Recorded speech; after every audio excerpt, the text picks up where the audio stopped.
on a vu que tu avais gagné, on a tout pété. On a balancé l'appareil, l'iPhone, on s'embrassait sur la bouche, on a fait plein de trucs. Oui, oui, à quatre pattes, ça enregistre. Ah, celle-là va faire le buzz. Hein. La première fois qu'il va faire 1 million de vues. Alex, grand sourire. Finalement, t'as pas bougé de place, un R4 ?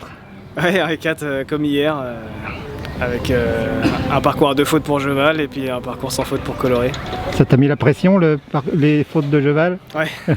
Ah, c'est vrai que Jeval, c'est un cheval avec lequel j'ai fait beaucoup de sans faute depuis 2 ans et là j'ai un peu de sable dans la machine. Je pense que c'est surtout moi qui me prend un peu trop la tête avec lui, alors que c'est un bon sauteur et qu'il faut que j'arrive à le remonter simplement comme je faisais avant. Du coup, ça me met pas dans une bonne dynamique, on va dire, pour le CSO de Coloré. Si ce n'est que peut-être que ça m'a mis un coup de fouet pour me rebooster, mais j'avais pas trop envie d'y aller. Entre les deux, j'avais plutôt envie de laisser tomber et voilà, j'étais un peu rétif à l'idée de retourner faire un parcours. J'avais peur de refaire tomber une. Bon, après j'ai réussi finalement à concrétiser. Il y avait Pascal qui était là à la détente, le cheval sautait super, donc il fallait rester concentré, essayer de tenir la barre jusqu'au bout, quoi.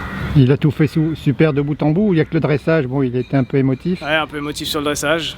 C'est Jeval qui a gagné le dressage, bon, voilà, ils ont inversé les rôles et c'est bien aussi de pouvoir voilà, montrer que Jeval est capable de bien dresser. Et, bon, normalement c'est un bon sauteur, donc il va falloir retravailler cette partie-là, mais Coloré il progresse vraiment. Et début de parcours, là il sautait magnifique. Il faut que j'arrive à lui donner encore plus de confiance pour qu'il répète ses sauts-là tout le parcours, mais au début là il était super. Donc, magnifique sur le cross tous les deux aussi hier, même si c'était un cross pas facile. Ouais, je sais que c'est 2 chevaux sur le cross qui sont quand même des assurances. Une vraie galopade tous les deux. Ouais.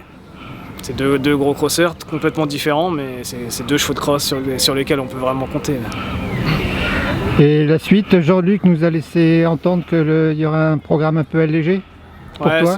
Sur le cross, je pense qu'ils ont quand même pas besoin de faire beaucoup d'heures preuves, donc ils ressortiront que à Vittel sur une épreuve de complet.